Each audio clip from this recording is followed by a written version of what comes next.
Hello, and welcome back to the Author Roundup, a special segment of the Book Connection Show where we meet up and coming indie authors and talk to them about their recently released books.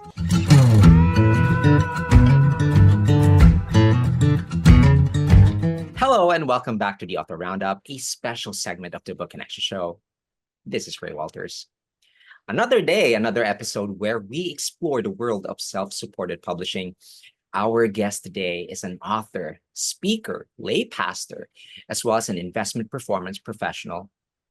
She obtained her Doctor of Ministry degree from the United Theological Seminary during the COVID years, fulfilling a long-standing desire to delve more into theology.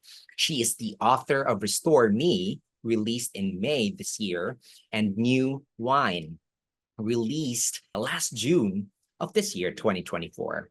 Viewers and listeners, please join me in welcoming our indie author under the spotlight, Dr. Susan Agbenoto. Welcome to the show, Dr. Susan. Thank you so much, Ray, and thank you for having me. And to all the listeners and viewers, I say a big hello. I hope you're having a wonderful day. I believe they're going to have a wonderful day today, Doctor. We're looking forward to get to know you and to know about the book that you have just published. Doctor, what we know so far, what I know so far is that you have a Doctor of Ministry degree from the United Theological Seminary, and you did this during the COVID years to fulfill your desire to delve into theology. So I am quite sure that our viewers and listeners would like to know you more. So please do tell us a little more about yourself. Absolutely. So I'm what I call bivocational, and that is I have a regular job and I work in the investment performance field, so a lot of finance related items and so on. However, I'm also a lay pastor. So in our church network, we have lay pastors, so you can pastor and then keep your regular vocation as well. And that's what I am. And I've been doing this for over 15 years now. But Mhm. I've always had a desire to go deeper into theology. And when I was pastoring full time, really, and also doing my regular vocation, it was hard to find the time. But as Mhm. you know, when the COVID years hit, things slowed down everywhere.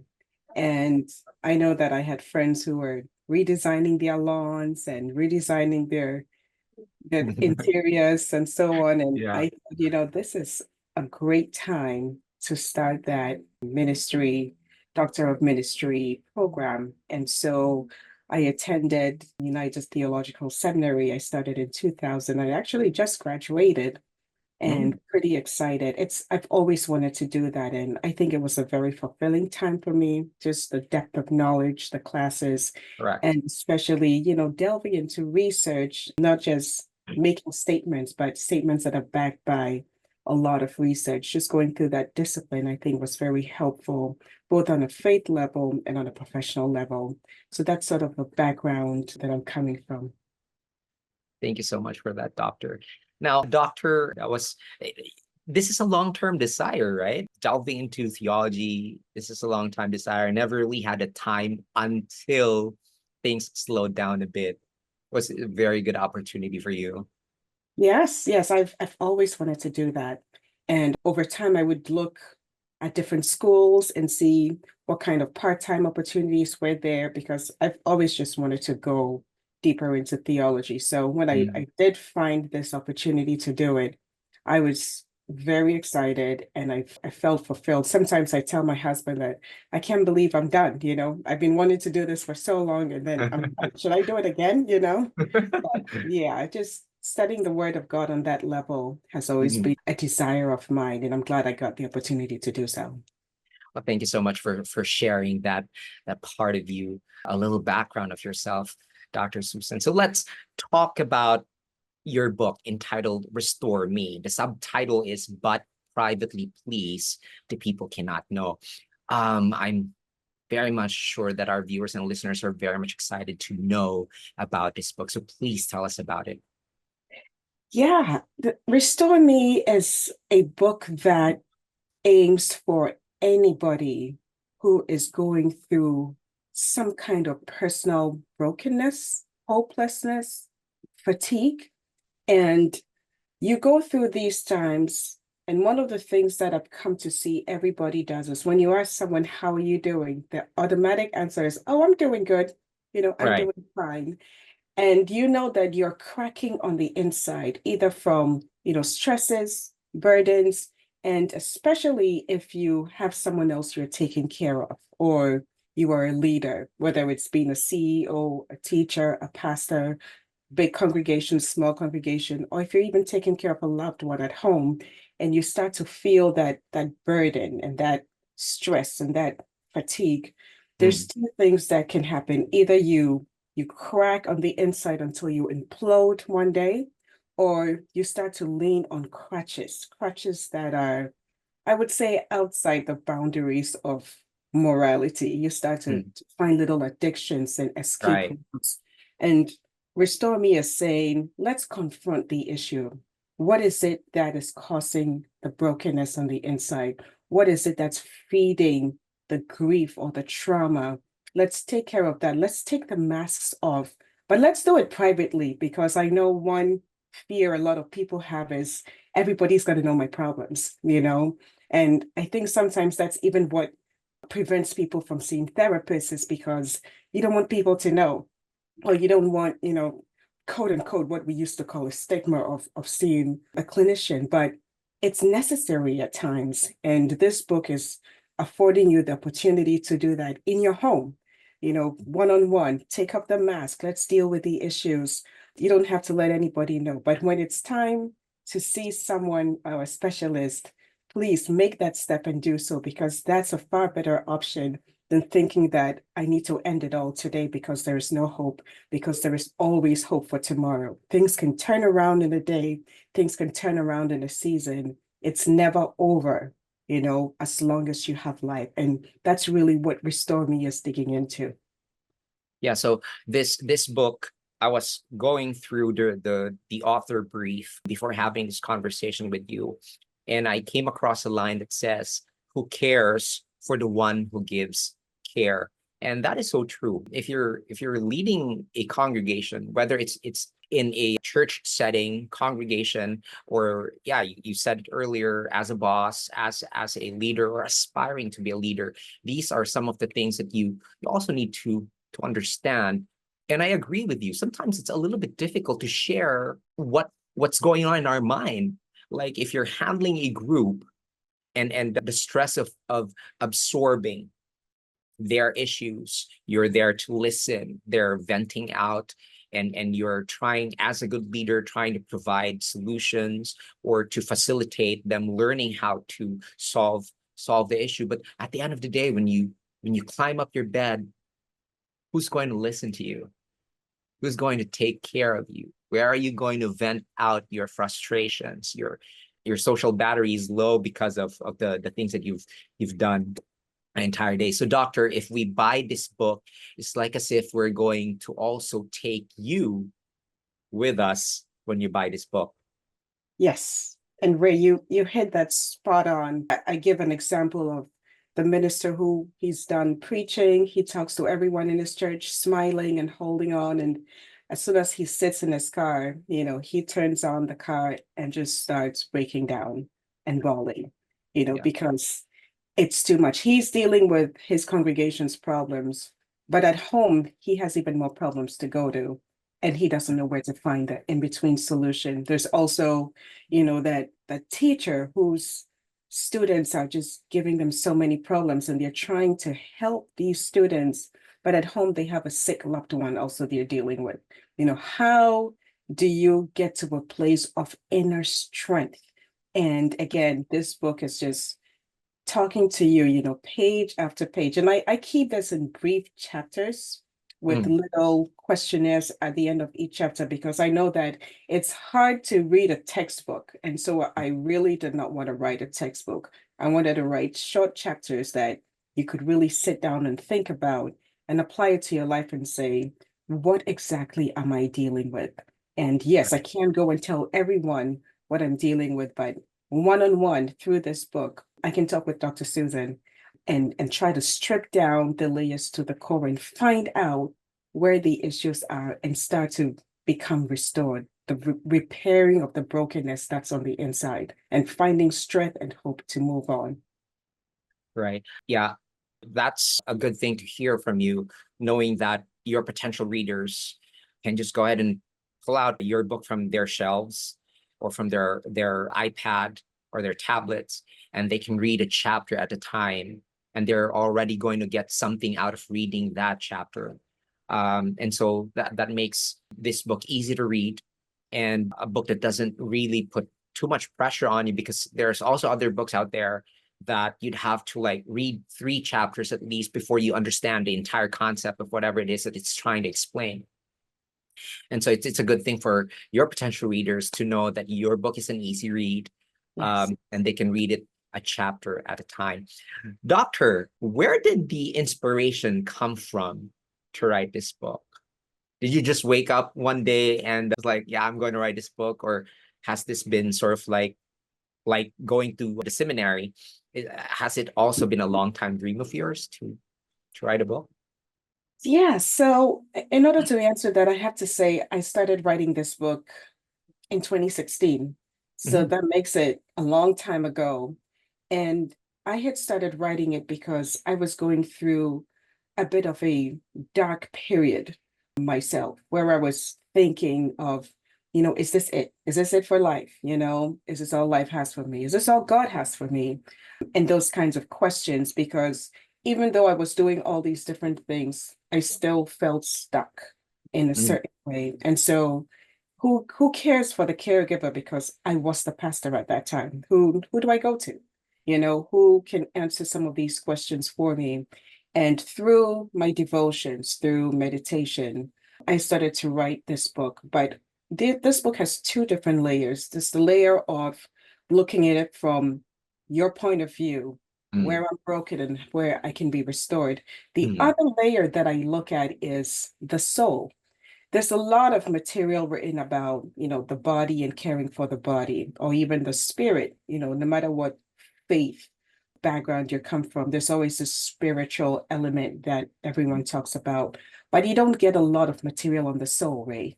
And so I delved into the soul as an overlay here. And this is where even being part of the United Seminary helped a lot, because there was a lot of really insightful teachings and even research on the soul and how that affects you.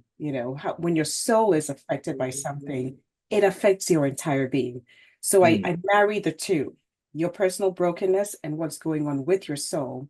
And then the two of them combined gives you a perspective of, where am I? Where do I stand? What's causing the things that are bringing me to the edge, of, total grief or total breakdown. And so mm. that's kind of where the inspiration came from, was just starting on my journey and then marrying it with my studies on what is the soul and how that affects us. How long did it take you to complete your work? So I would say from 2016 all the way to 2022 or Oh, 2023, when I finally submitted the manuscript, because every day I would write a little bit on or just add to it. But it mm, took a long time, because even though I was writing, there were times when I would have great bursts of inspiration, and there were mm. times when there was nothing. And so when I add up all that time, it's been almost 8 years. 8 years. So this book, Restore Me, went through 8 years of research, of experience. Doctor, I'm not sure if I'm going to ask you this question and then do a follow-up, because I have another question that's on my mind right now. But in the journey that you had in writing this book, 8 years, let's start with the fun part. What was the fun part in writing this book? One of the fun was just in as soon as I started writing a word, Ray, for some reason, it would just pour out. And I could Mm, sit down and just write. And I could feel the ideas just flowing. But I think my highlight was sitting in class one day during my doctorate program.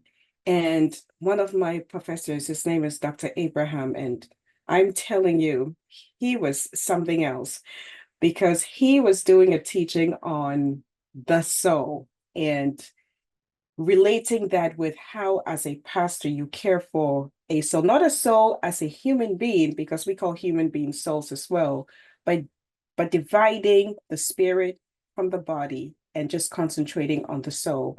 And he made reference to the soul being almost like the neck of the entire human being, and it's serves between it serves as a mediator between the external and the internal parts of what we deal with generally.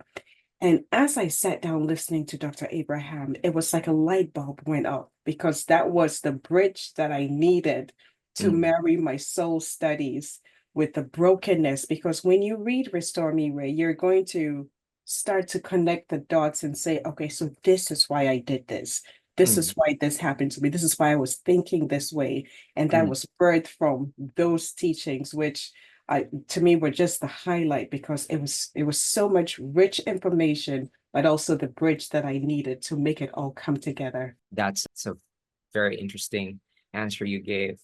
But what's more interesting is that if there's a fun part, there's also a difficult part, challenging part. Was there a time in your writing journey that you were like, I'm done with this. I'm over it. I'm just gonna throw this in the back burner. Yeah, I mean you definitely have that right. Of course, there's the usual writer's blocks. I can say 8 years because there was maybe a whole year and a half that I just couldn't write. I didn't write. And Restore Me was not the only book that I was writing. I was Mhm, writing concurrently New Wine, which you mentioned, that I published in June. And then I've been writing a book that I started even longer than Restore Me called Fire on the Prayer Altar. And that's really talking about how to pray. And mhm, so I always was writing something, but there was a period of time for about a year and a half where I just couldn't write. mhm, And I think it was a mixture of personal things I was going through. And also I had started to pick up the habit of reading a lot. And I addressed that because sometimes when you read, you can either read for information, you can read for entertainment, you can mhm, read for, so many different reasons, but you can also read for escapism. And mhm, I had entered into the escapism reading. So I always tell, whatever audience I'm dealing with is mine was reading, what's yours? There are mhm. times when you escape or you lean on a crutch True. Yeah. and we all say, we don't have time, we don't have time. But I had enough time to read almost a book a day. And because I was doing that, I was also very much uninspired because I was not reading anything that was meaningful because I just needed an escape. So that challenging time led to a writer's block. But then when I got over that and I started to write again, I think the next challenge was just making sure that all the research pieces that I was referring to and referencing, that I had them correct.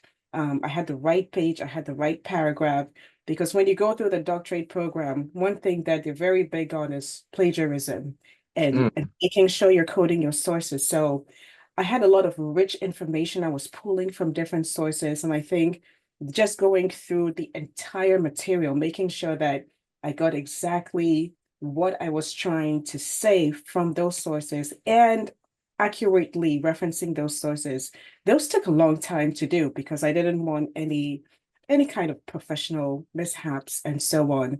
But at right. the end of the day, I think the final product was worth it. It was worth the painstaking time in going through it because I believe that all the sources that I use really do help for the reader to make their own conclusions, draw conclusions from maybe their behavior or their decisions and say, this is what I need to look into more.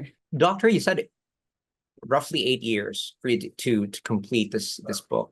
And with that span of time, you had some ups and downs.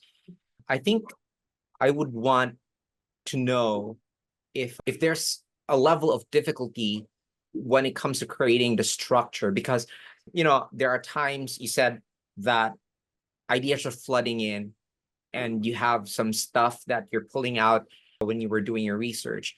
So I think one of the problems that our viewers and listeners, aspiring authors, would usually go through is the structure. Like, what am I going to put in? What am I going to take out? So can you help us understand how you were able to create that structure, and were you also struggling on deciding on what topic to include and what topic to exclude? How many rereads did you do in order to come up with the final product? Right, that's a really good question, Ray. And my style I've noticed has been I start the writing first because usually there's a topic that I just want to write about. So, for example, I just want to write about restoration. So I Mm, start writing about restoration. And then over time, I noticed that I have sections of restoration. How to be restored is a section. What is restoration is a section. What are the core items that make up the brokenness that's needed? So once I see that I have different segments, so to speak, that's when I sit back and say, okay, so these are the topics that I want to address in the book. So it was actually in 2022 that I finally drew up mm, my structure for the yeah. book. Most of the writing was done, but it was in 2022, after that moment that I had about what a soul was. That's when I said, you know what, this is going to be chapter one, this is going to be chapter two, because this is the flow that I'm looking for. And even with the other books, I've noticed that I've done the same thing. I just dump out the writing and then I sit back and see, okay, so this is what I have done. I've done a what, I've done a how. Now let's structure it so that there is a flow. And I just want to encourage anyone who's writing and you're thinking, where do I want to go with this?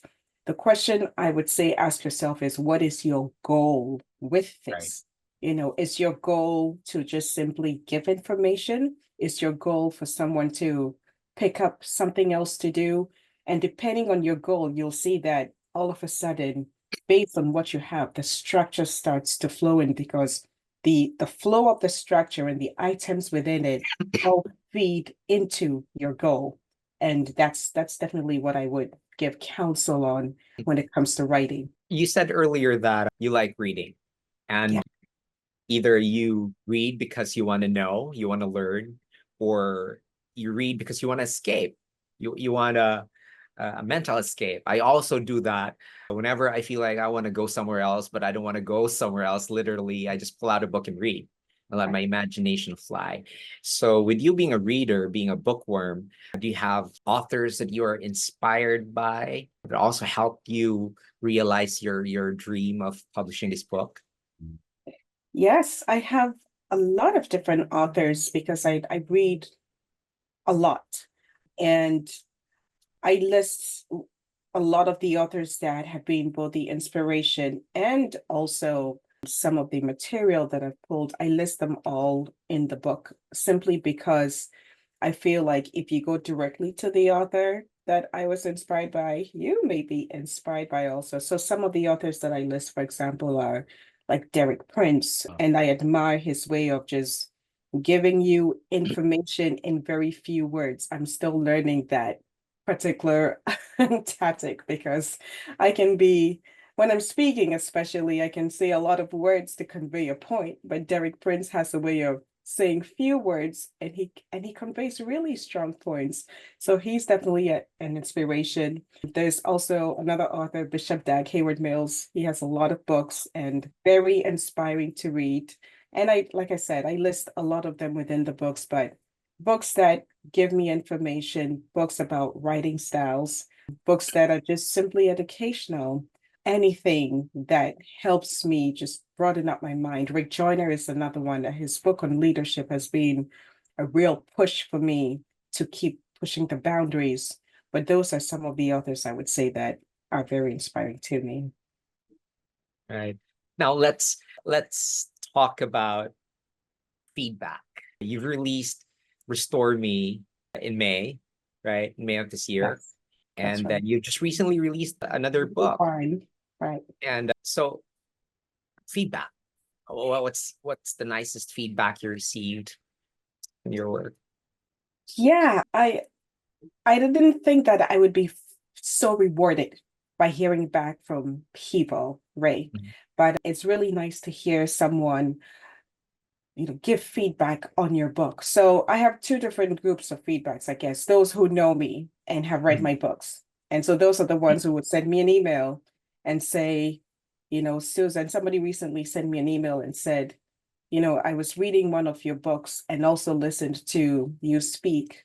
And she said, because of that, I've actually put timers on all my social media. So, whenever she's on Facebook or if she's reading something, she has timers on it so she doesn't do it excessively. And even though I never addressed that in my book at all, the result of her reading and listening has made her actually take an action. To me, that's powerful. If somebody can read the book and take an action, I think that's wonderful. I also have feedback concerning there was one senior minister in North Carolina who read New Wine. And as soon as he read it, he sent me a message and said, can you please make this into a workbook? Because I want to teach this as a course in my church. And I thought, oh, wow, that's a great idea. But he was stirred up enough that he wanted it right away. He wanted me to create a workbook right away. And I said, let me publish my books first, and then we can talk about workbooks. But I think even better was someone I didn't know at all, Yeah. an editorial reviewer who, was just reviewing the book. And within their comments, they said, while they were reading the book, they just felt restored themselves. They Mhm. didn't realize how broken they were, and going through the book really refreshed them, really restored them. And it was a must read for anyone going through any sort of, issue or fatigue. And I thought that was a really high compliment, especially knowing that the person was just an editorial reviewer, but in reviewing the book, it impacted them enough for them to put that in their comments. So it's been great hearing all those online book club rated at a 5 out of 5. And I thought, hey, that's wonderful. And I'm looking forward to hearing far more from a lot of people as they read and go through the pages. Right. And we're actually very much interested to know, Doctor, in relation to the feedback, because I'm very much sure that our viewers and listeners are now interested. So first, would like to know what your goals are for this year for Restore Me, and where can we catch you if you want to go ahead and get to know you more, or if you want to get in touch with you and ask questions. Yeah, well, thank you for giving me the opportunity to brag a little bit. But I'm going to be in Houston in September at a Hope for the Heart conference as an exhibitor of the books. I'm going to be doing book signings. So if you're in the area during that last weekend of September in Houston, I'm sorry, did I say Houston? Dallas is where it is. I would love to connect with you. Yeah, and then also in Miami during the Miami Book Fair that's held annually. I'm also going to be there that last weekend. If you're in the area, I'm going to have a whole book signing as well. And Right. then I have a YouTube channel that's premiering in August. I'm going to have a lot of updates on that YouTube channel and have different guests that will come on and just go through some of the restoration series.